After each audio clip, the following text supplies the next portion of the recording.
Namaskar. Dear teachers, your earnest efforts are commendable.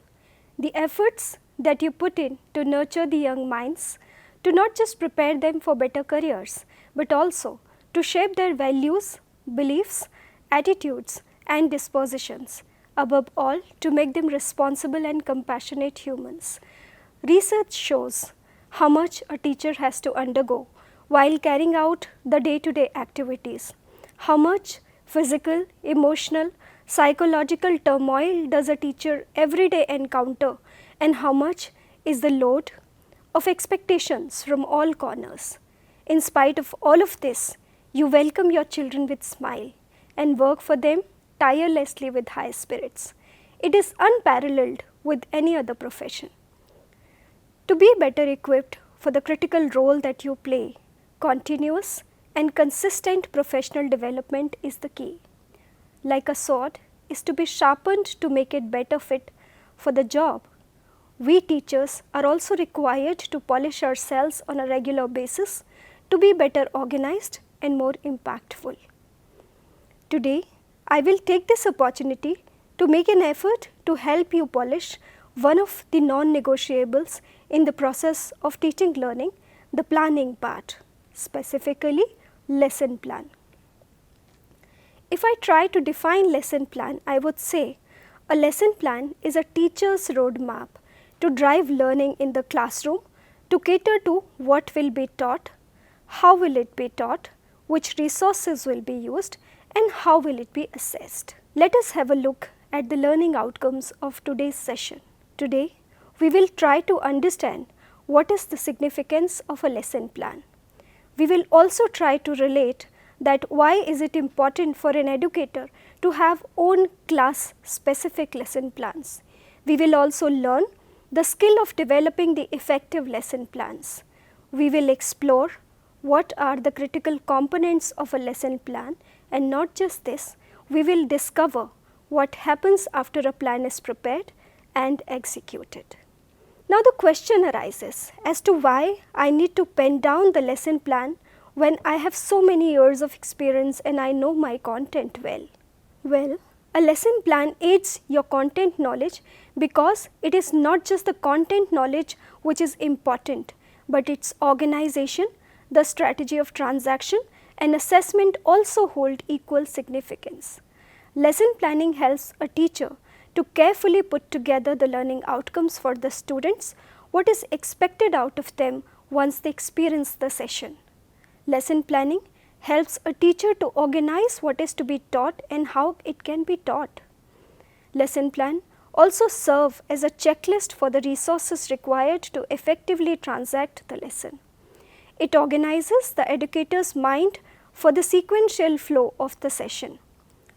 When learning outcomes are in place and well written, it becomes easy to frame assessment questions to check whether the transacted content has been assimilated by the students or not. It helps in avoiding last-minute rush for searching for either material or content to be catered to. Lesson, well planned, becomes more authentic and reliable in terms of its impact. Interestingly, lesson planning also provides enough scope to reflect what was in the planning, what worked well, what did not, so that in future it becomes easy to decide what to choose and what not to choose. Now again the question arises that do all teachers need to make lesson plans, or the plans made by one teacher can work for all parallel sections of the same grade for the same subject?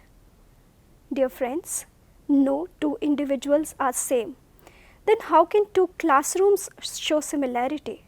Classrooms are not clones of each other. Rather, they are all different. In which case, how can the lesson plans be same? What works for one set of children may or may not work for others. What works for one teacher for one class may or may not work for other teachers. Hence, it becomes compulsory for the teachers to prepare plans specific to their classes and obviously subjects. There is an anecdote of one of the schools which is just an example to showcase as to why is it important to have specific session plans. I would like to share that anecdote with you. There was a test decided by a school for grade 11.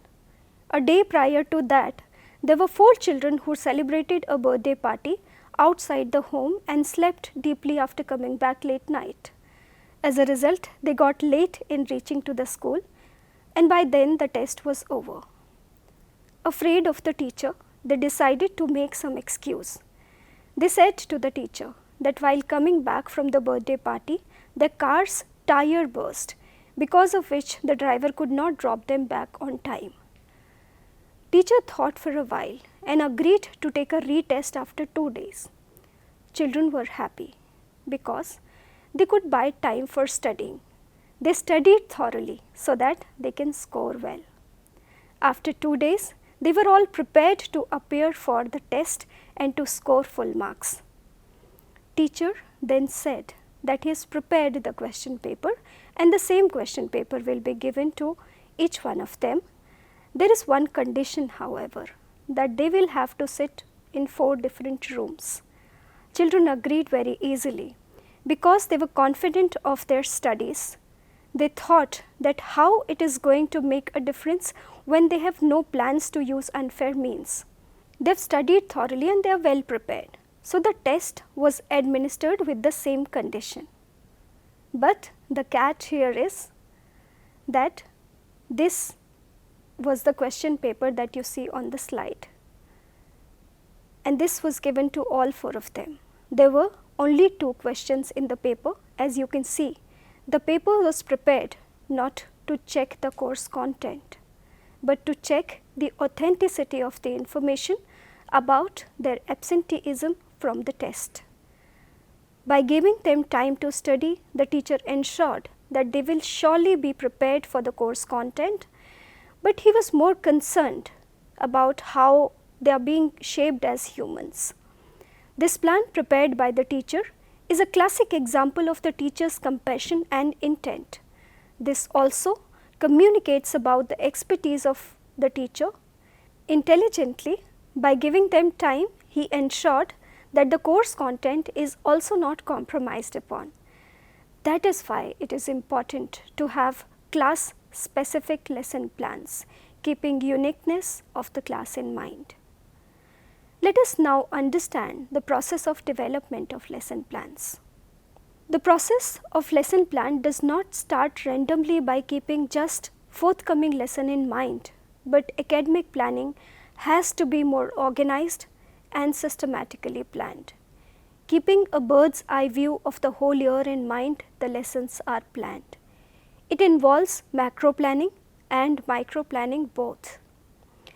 The first stage is that keeping in mind the working days available in an academic year, calculation of number of periods has to happen. As the second stage, the whole syllabus is to be arranged into units and the periods are to be allocated to them.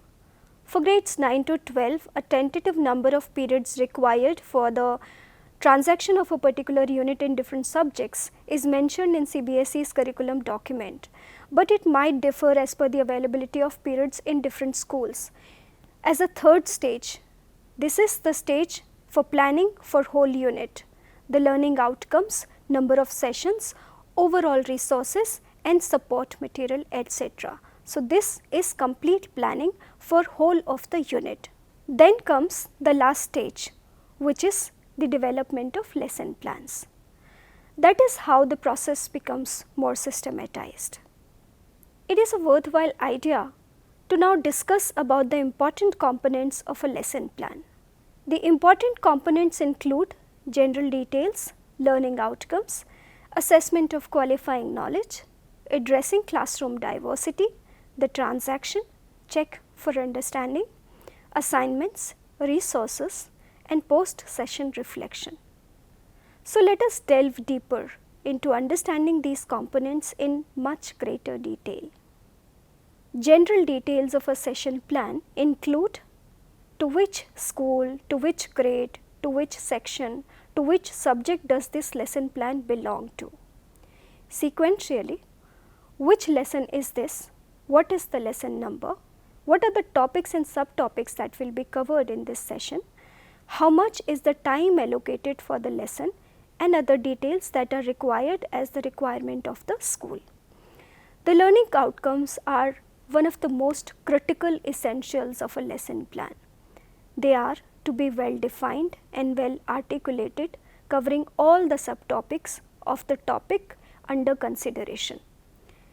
They should not just outline the knowledge and concepts that will be learned after the lesson, but they should also cover the skills and competencies that will be polished and developed conspicuously or inconspicuously. The learning outcomes should not be abstract, but to be very realistic and achievable. They are to be outlined in progressive order as far as difficulty level is concerned.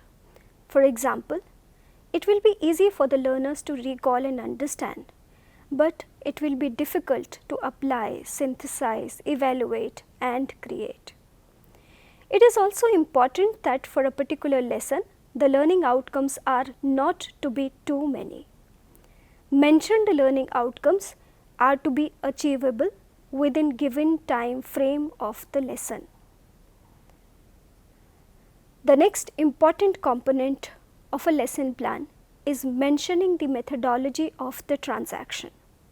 There are various strategies that the teachers make use of to make learning easy and impactful for the learners.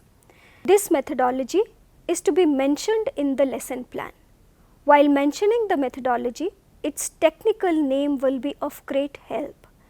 Other than this, how will this be carried forward in the class? What is the purpose behind choosing this particular method?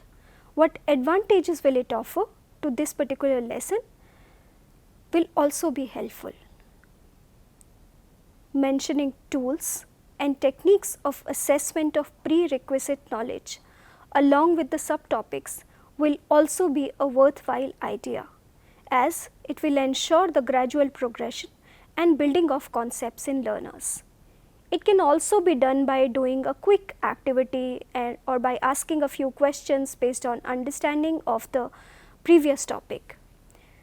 Mentioning such questions by giving them a thoughtful consideration will ease out the last minute worry before the class about what to ask, in lack of which simply progress with the transaction without even assessing the prerequisites.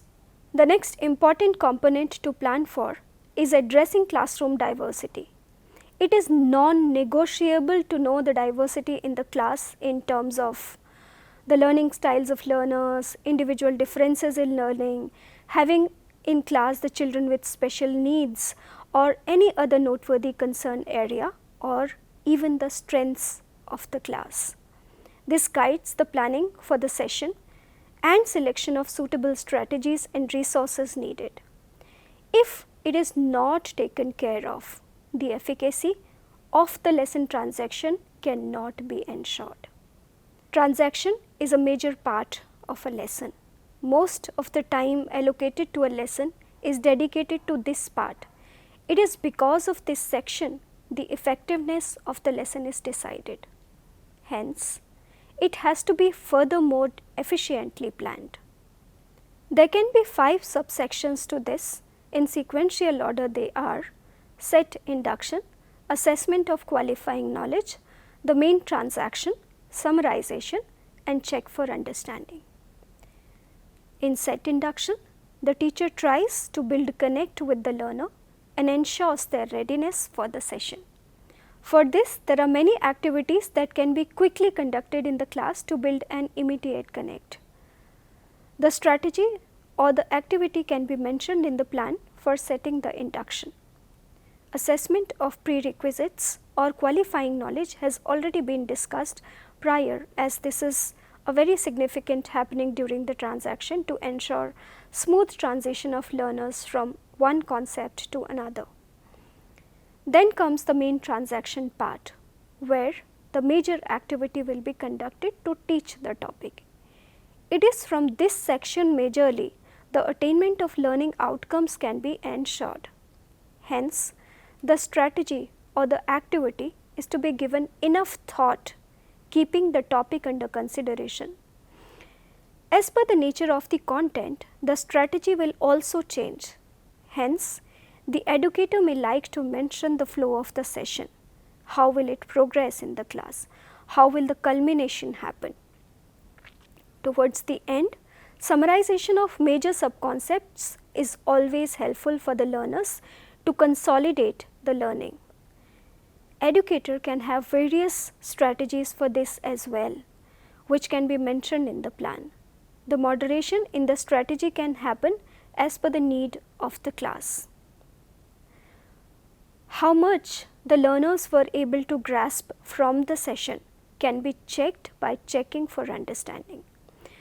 Questioning serves as a beneficial tool for this, but there are other ways too. Either the activity or the questions that will be asked to check whether the learning has happened or not. Are there any gray areas still left can be done by this. During the transaction, there are various physical, digital, material resources used. To ensure their availability and appropriateness as per the requirement, it is important to mention them in the lesson plan. It can serve as a checklist before the session to get to know whether everything that is required is in place or not. Check for understanding is an important segment in the plan. So, although discussed with the transaction part already, it is to be mentioned separately in the lesson plan. As discussed earlier, it can either have questions or assignments or activity covering all aspects outlined in the learning outcomes designed and defined for the session. Then comes the section for assignment. There could be two types of assignments that can be mentioned in the plan also. One is a short assignment which can be given as a homework for the day, for which the suggestions are enlisted on the screen. But this list is not limited to this. There are n number of innovative ways to ensure that the topic taught in the session is studied or practiced by the children at home so that it goes into their permanent memory.